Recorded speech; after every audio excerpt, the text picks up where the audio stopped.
여러분, 하나님의 섭리라고 하는 것이 뭘 이야기하는 것이죠? 하나님은 모든 상황 속에서 하나님의 계획이 이루어지도록 일하신다라고 하는 것이 바로 하나님의 섭리입니다. 누구의 계획이요? 하나님의 계획이 이루어지는 거예요. 나의 계획이 아니에요. 우리의 계획이 아니에요. 내 뜻이 아니에요. 내 주장이 아니라 하나님의 계획이 이루어지도록 일하신다라고 하는 것이 바로 하나님의 섭리라고 하는 것입니다.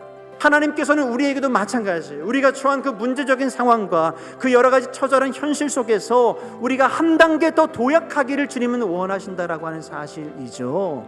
바로 그렇기 때문에 우리가 그 상황 속에서도 낙심과 포기할 것이 아니라 하나님의 선하신 그 도심을 구하며 우리가 나아가야 한다라고 하는 사실입니다. 다시 여쭙겠습니다. 여러분의 삶에서 하나님의 도심이 가장 필요한 부분이 여러분 무엇이라고 생각하십니까? 내 삶에서 하나님이 도와주신다면, 지금 당장이라도 손을 뻗어주신다면 어떤 부분을 도와주셨으면 좋겠습니까? 여러분의 재정입니까? 여러분의 건강입니까? 여러분의 관계의 회복입니까? 어떤 문제입니까?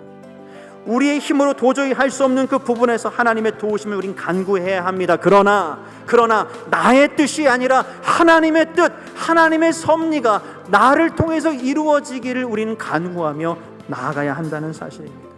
우리를 통해서 하나님의 뜻이 이루어져야 하기 때문에, 그렇기 때문에 나에게 하나님의 도우심이 필요하다고 우린 그렇게 고백할 수 있어야 된다라고 하는 사실이죠. 사랑하는 성도 여러분, 하나님의 이 은혜를 신뢰하고 우리가 할 수 없는 그 일을 하나님께 여러분 맡겨보실 수 있기를 주님의 이름 축원합니다. 그럴 때 우리를 통해서 하나님은 반드시 하나님의 섭리 안에서 하나님의 뜻과 계획을 이루어 주실 줄 믿습니다. 여러분, 오늘 무너진 곳을 다시 세우려고 할 때 여러분, 방해와 공격이 있는 것은 너무나 당연한 일이에요. 뭔가 무너진 것을 다시 회복해서 다시 쌓으려고 할 때는 여러 가지 어려움이 있기 마련입니다. 그런 난관을 우린 봉착을 하게 되는 것을 경험을 하지 않습니까? 사랑하는 성도 여러분, 하나님은 우리가 공동체로서 협력하고 서로 지지하고 서로 믿어주고 의지하면서 그렇게 하나님의 뜻을 이루어가기를 지금도 간절히 원하고 계신다는 사실을 여러분 믿으시길 주님의 이름으로 축원합니다.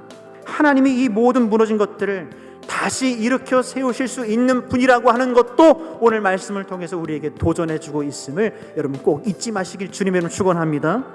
우리가 하나님께 우리의 연약함과 부서진 것들, 무너진 것들을 맡길 때 하나님은 그것들을 다시 세우셔서 하나님의 뜻, 하나님의 섭리를 여러분을 통해서 반드시 이루실 줄을 믿습니다.